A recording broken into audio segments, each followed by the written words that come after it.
Assalamu alaikum dear students. Hopefully you all are fine and I am your chemistry teacher Malik Danial. Okay, बच्चे ये आपकी chemistry की class है और आज हम जो लेक्चर पढ़ेंगे वो है एनवायरमेंटल केमिस्ट्री के चैप्टर से and the topic is affects of acid rain. Last time we studied about what is acid rain, how acid rain form, what is the mechanism of formation of acid rain, mean how different types of oxides in air combine with the water and results in the formation of acid rain. Now we will study how this acid rain cause damage in environment. In environment we have two types of factors, one are biotic and one are abiotic factors. The biotic factors are actually the living factors which are plants and animals, and the abiotic factors include any non-living components which are the air and light etc. But यहाँ पर हम non-abiotic के बारे में हम ये कहना चाह रहे हैं what are the materials around you, what is the matter around you. अब बच्चे हमारे पास effects of acid rain को start करने से पहले मैं आपको कुछ बातें बता दूं जो last time miss हो गई थी. It was that जो word acid rain है, it was first coined by a scientist, was a Scottish scientist in 1852. He was a chemist, Robert Angus Smith. First time he used the word phrase acid rain. So what is acid rain? Actually, he was studying the effects of the rain in the North America and Europe. He found that there was a rain that caused a huge destruction. So he studied the pH of the rain. It was found acidic. अब हमारे पास बच्चे what will be the effect of acid rain in our environment? What will be the acid rain? What are the effects which are produced by acid rain? अब हमारे पास कह रहा है कि the effects of acid rain हम जो पढ़ेंगे उसमें हम 5 different effects पढ़ेंगे. The first one will be the effect of acid rain on fishes and wildlife. The second one will be the effects of acid rain on plants and trees. And the third one is effects of acid rain on material. And the fourth one is effects of acid rain on humans. And the fifth one is effects of acid rain on soil. अब बच्चे हम इन 5 effects के बारे में पढ़ेंगे how the acid rain affects these materials or these organisms. अब सबसे पहले बच्चे जो environmental issue arise हुआ था acid rain का, it was observed in the North Europe and America, regional effects of acid rain in the Western Europe in 1960s and 1970s. 1960 और 1970s में हमारे पास first time the regional effect of acid rain was observed in North Europe and North America and in different Scandinavian countries that the rain caused huge damage to the environment. अब हमारे पास हम पढ़ेंगे कि how this rain caused damage, acid rain. So the first effect is effects on fishes and wildlife. अब बच्चे हमारे पास यहाँ पर मैंने एक चार्ट सा बनाया है, यहाँ पर आप इसको देख सकते हैं कि we have pH scale which is marked from 0 to 14 or 1 to 14, and when we move from 7 toward 1, जैसा कि हम 7 से नीचे जा रहे हैं 6, 5, 4, 3, 2 की 1 की तरफ, तो हमारे पास pH क्या हो रही है, वैल्यू कम हो रही है और एसिडिटी इंक्रीज हो रही है. Acidic nature of any substance increase. 7 is the neutral pH और 7 से जब आप 14 की तरफ मूव करते हैं 8, 9, 10, 11, 12, 13, 14, and this will be the basic pH. Arrow upward show करे at this side the acidity increase, acidity of any substance increase, and below 7 the basicity of any substance increase. अब बच्चे हमारे पास देखें कि अब ये बता रहे कि if we have the pH value of 1, battery acid जो आपकी बैटरी एसिड होता है, बैटरी एसिड मतलब कौन सा बैटरी एसिड, आपकी गाड़ियों में जो बैटरी यूज़ हो रही है, लेट्स स्टोरेज बैटरी है. अब हमारे पास उस बैटरी की एसिडिटी क्या है, हमारे पास एसिडिक लेवल H2SO4 यूज़ होता है and H2SO4 is a strong acid, so its acidic value is 1, pH value is 1, and for the lemon juice we have pH value 2, and for the vinegar सिरके के लिए जो हमारे पास pH value it is 3. अब देखें बच्चे यहाँ पर इसको बताने का मकसद ये है कि आप यहाँ से समझ सकते हैं कि what will be the effect of pH on environment. अब ये जो acidic pH है 3 and 4, हमने acid rain की डेफिनेशन क्या की थी, the rain having pH low below 5.6 is acidic rain. अब ये जब acidic rain हमारे पास हो रही है in between the 4 and the 5 pH, it results in the death of adult fishes. 3, 4 और 5 पे जो pH वैल्यू आ रही है almost death of adult fishes हो रही है, मीन इस pH पे हमारे पास फिशेस सर्वाइव नहीं कर सकती. अब पहले हम यहाँ पर दूसरी बात आप देख सकते हैं 5 pH पे हम क्या कह रहे हैं, फिश की रिप्रोडक्शन अफेक्टेड हो रही है, और जो नॉर्मल रेन pH है, हमने कहा normal rain is also acidic, so below 7 हमारे पास लाइकली एसिडिक pH होती है रेन की, इट इज़ अबाउट 6, सो ये बता रहे हैं नॉर्मल रेन वाटर pH और नॉर्मल वाटर pH इन रिवर्स. अब बच्चे बात करते हैं, स्टार्ट करते हैं कि इस पे affects on fishes and wild life. What is the effect of acid rain on fishes and wild life. अब बात कर रहे हैं, स्टार्ट करते हैं कि द यंग फिशेज जो होती हैं हमारे पास are more vulnerable to the affect of acid rain, कि उन पे एसिड रेन का इफेक्ट बहुत ज़्यादा होता है. पहली बात तो ये कह रहा है कि जो वाइल्ड लाइफ है, एक्वेटिक लाइफ है, उसमें जो माइक्रो ऑर्गेनिजम्स हैं वो बहुत सेंसिटिव है एसिडिटी को. दे can not survive below the 5 pH. अब हमारे पास इफेक्ट्स क्या होंगे. पहला इफेक्ट जो होगा वो क्या होगा, fish hatching, fish egg hatching stop. जो फिश के एग्स होते हैं वो बिलो 5 pH हैच नहीं कर सकते, उनकी हैचिंग स्टॉप हो जाती है. सो जब फिश के एग्स हैच नहीं करेंगे so obviously it affects the fish reproduction. जो मैंने वहाँ वर्ड लिखा, fish reproduction is affected below the 5 pH and this is the acidic pH. When the eggs are not hatching so fish reproduction rate. Okay, and the second is, यहाँ पर मैंने लिखा है कुछ एनिमल्स जो वाटर के करीब रह रहे हैं या are living inside the water, the aquatic organisms. तो वो क्या है बता रहे कि what is the optimum pH for their survival. Here I mention the snail can survive at the optimum pH of 6 value. And for a crayfish हमारे पास इसका स्ट्रक्चर जो होता है, जो क्रेफिश है ये प्रॉन झींगे की तरह ही होती है. It is a food for the fishes and it can survive on the pH value 5.5. And the next is the may flies, they are the flies like structure, sorry organisms. अब हमारे पास they survive on the pH value of 5.5. Below this they cannot survive. So obviously it means that when the pH value falls, it directly affects the growth of animals and plants. Okay, अब हमारे पास कह रहे हैं कि let's say the fishes survive on acidic pH. But what happens? The food which is important for fishes cannot survive. मतलब कि एक fish क्या कर रही है, आपने फूड चेन, फूड वेब में पढ़े, it eats the smaller organisms, insects, flies etcetera. अब ये जो मे फ्लाई और क्रे फिश है ये फूड है लार्जर फिशेस की. जब हमारे पास ये ही सर्वाइव नहीं करेगी so the food chain is disrupted. Food chain टूट जाएगी तो ऑब्वियसली हमारे पास क्या होगा, जो दूसरी फिशेज हैं जो इन स्मॉलर ऑर्गेनिज्म से फीड करती हैं उनकी फूड की क्या हो जाएगी, कमी हो जाएगी. So they are at the risk of extension, उनकी स्पीशीज का एक्सटेंशन होने के चांसेस होते हैं. जब फूड ही नहीं है, खाएंगी नहीं तो सिंपली मरेंगी ना.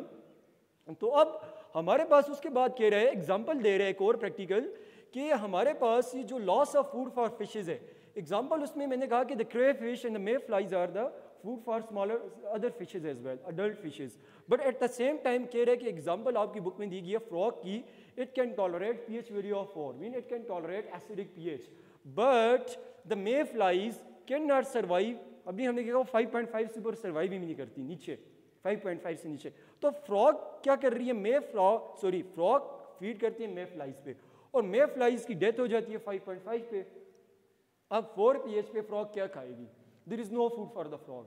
सो इट मीन्स दैट कि हमारे पास जो वाइल्ड लाइफ है, जो एक्वेटिक ऑर्गेनिजम्स हैं, they are directly affected by the acid rain. And instead of this we have the young animals. हमारे पास जो सेंसिटिव एनिमल्स होते हैं जिनके यंग वंस बहुत ही, हमारे पास प्री मैच्योर बर्थ होती है कुछ ऑर्गेनिजम्स में, एनिमल्स में हमारे पास कैंगरू है, काउल एंड सो ऑन. तो उसमें हमारे पास अगर उनके यंग वंस पे ऐसी रेन फॉल करती है so it cause damage to their skin and their lives. अब एक और बात यहाँ पे बच्चे, जो एसिडिक रेन है ये क्या करती है, हमारे पास एल्यूमिनियम, जो साइल में बाउंडेड एल्यूमिनियम होता है, एल्यूमिनियम मेटल, एल्यूमिनियम को ये वॉश करके अपने साथ ले जाता है. और ये जब वाटर में मिक्स होता है तो ये फिश के गिल्स को, फिश के गिल्स को डिस्ट्रॉय करता है. तो किसकी वजह से हमारे पास ऑब्वियसली फिशेस की डेथ होती है. So this was the effect of acid rain on wild life and aquatic organisms.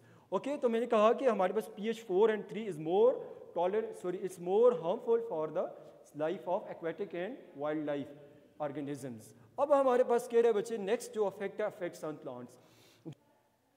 Okay, अब बच्चे हमारे पास जो नेक्स्ट इफेक्ट है, effect of acid rain on plants, effects of acid rain on plants. So the effects of acid rain on plants was first observed in 1970s and 1980s in the Scandinavian countries. In the Scandinavia, that it was found that the forests are destroyed after rain. अब हमारे पास बच्चे effects of acid rain क्या है हमारे पास plants पर, हम उनको discuss करते हैं. सबसे पहले ये कि inside the soil we have the nutrients for plants.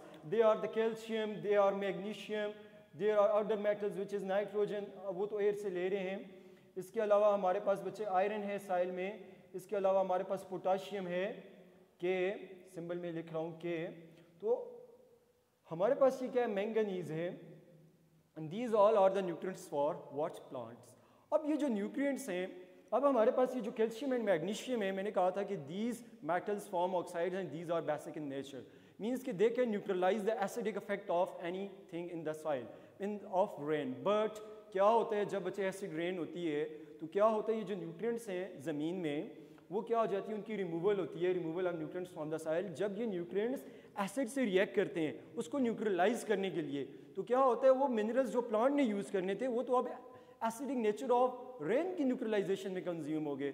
सो उसके बाद क्या हुआ हमारे पास कि रिमूवल ऑफ न्यूट्रिएंट्स हुई सॉइल से, तो क्या हम न्यूट्रिएंट्स के बगैर ह्यूमन की ग्रोथ अच्छी हो सकती है, तो क्या प्लांट्स की ग्रोथ अच्छी होगी? No, obviously no. So the effect of plants growth is affected how the minerals are remove from the soil. अब अगेन एक और बात कर रहा है कि you know the young plants have the sensitive tips and the birds.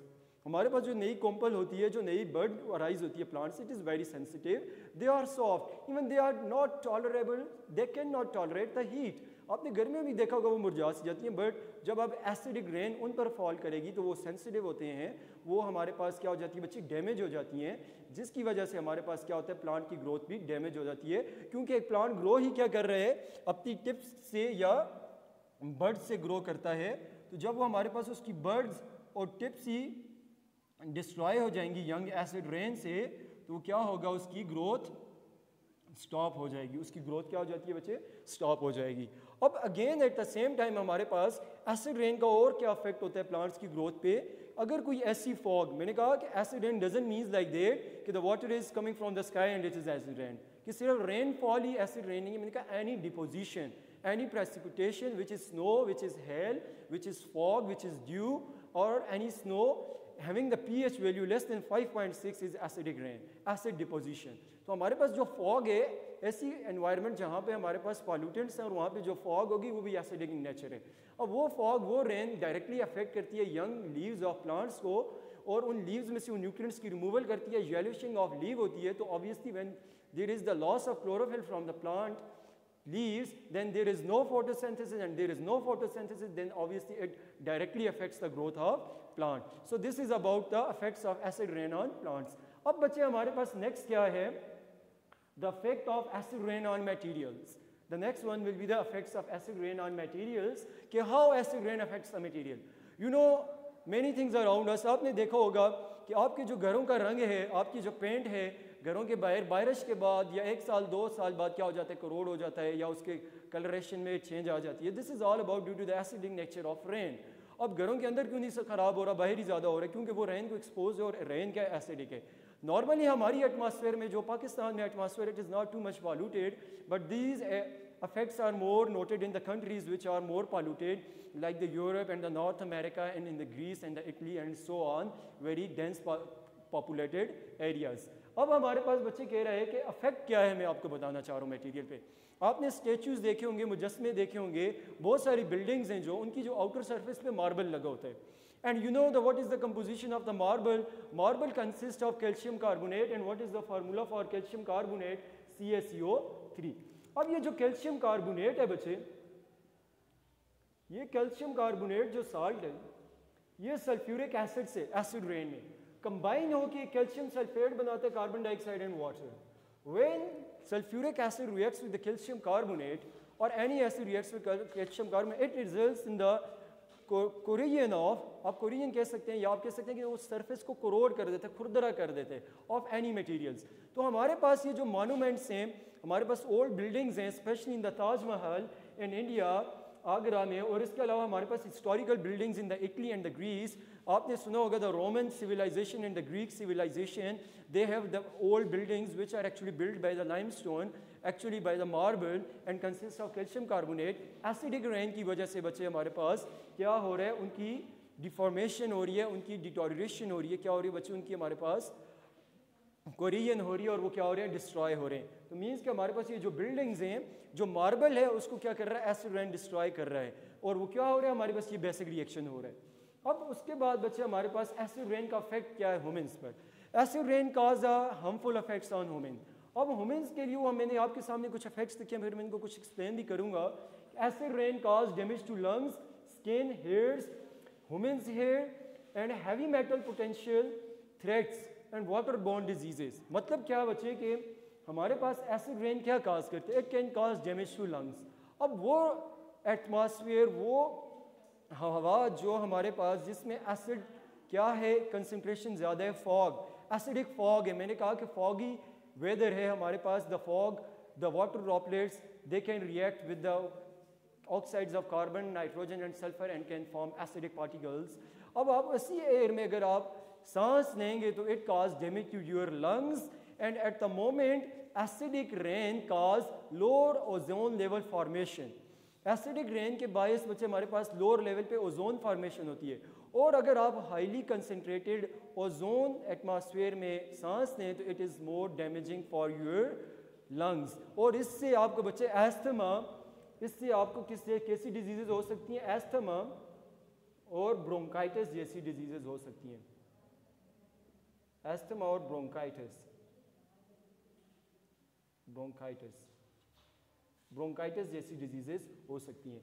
अब बच्चे कह रहे हैं कि एसिड रेन की वजह से जो हैवी मेटल्स हैं जो हमारे पास क्या होते हैं, इंडस्ट्री से रिलीज होते हैं during extraction of metals, metallurgical processes के दौरान वो सॉल्युबल होते हैं एसिडिक मीडियम में। वो क्या हो रहे हैं, एसिडिक रेन के साथ हमारे पास सॉइल से मिक्स होके, और एसिडिक रेन की वजह से हमारे पास एसिडिक वाटर की वजह से क्या हो रहे हैं, एंटर हो रहे हैं वाटर में। और उस वाटर को जब आप कंज्यूम कर रहे हैं, जिस तरह हैवी मेटल है बच्चे हमारे पास आर्सेनिक है और लेड पॉइजनिंग जो होती है हमारे पास लेड है, ये क्या कर रहे हैं, वाटर में एंटर होते हैं। जब आप ऐसे वाटर को ड्रिंक करते हैं, when you consume such kind of water with the heavy metals, so it cause damage to your body and cause diseases. And instead of this, if you are exposing to the acidic rain, it is damaging for your skin and it is damaging for your, it cause damage to your hairs as well. And in last, what is the effect of acid rain on soil? As I discussed earlier, the acidic rain removes the nutrient from the soil. When the nutrients are removed from the soil, obviously they will affect the growth of the plant. So summing up the topic there, the acid rain is more harmful for living organisms and it is also harmful for any non-living component which is present inside your environment. So hopefully you understand all this. So thank you all. Khuda Hafiz.